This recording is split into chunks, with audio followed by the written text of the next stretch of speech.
Magandang umaga po sa ating lahat. Ngayong umaga po na ito ay tatalakayin natin kung ano ang kabutihan na idulot ng local government autonomy o yung sa batas pambansa ay tinatawag nating Republic Act 7160 o yung Local Government Code, sapagkat dito po nakabase ang local government autonomy. Ang pagkakaroon po ng malaya at sariling pamamahala ay naging malaking tulong sa Science City of Muñoz sa pagtaguyod at pagsulong ng mga makabuluhang programa at proyekto para sa kapakanan ng mga mamamayan namin dito sa Science City of Muñoz.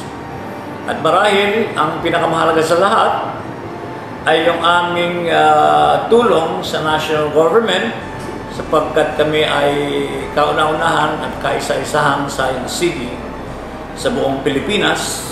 Nandito lahat yung halos 12 national centers of excellence in agricultural science and technology. Philippine Carabao Center, ng PhilRice, ng Central Zone State University, ay yung mga makabagong pamamaraan sa agriculture ay naitutulong namin sa iba't ibang mga bahagi ng ating bansa, sa ating mga magsasaka.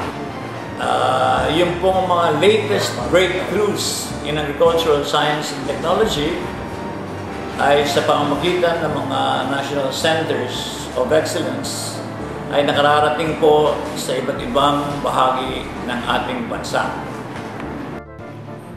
Sa mahusay na ugnayan ng lahat ng elemento ng lokal na pamahalaan at pakikiisa ng buong sangguniang panglungsod ng Science City of Muñoz at ng mga mamamayan, mga private organizations, civic organizations, ay aming napatunayan na ang Science City of Muñoz ay maaaring umangat at magpasimula ng mga reforma, pagbabago upang lalo pong itong umunlad.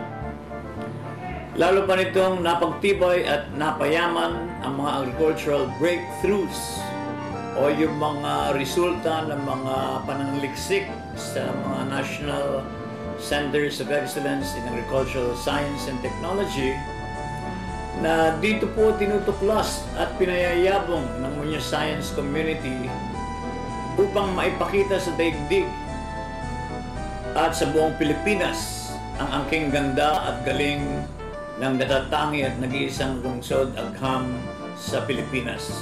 Ito po ay dahil sa sinasabi nating mga mabubuting na idudulot ng local government autonomy. Maraming salamat po.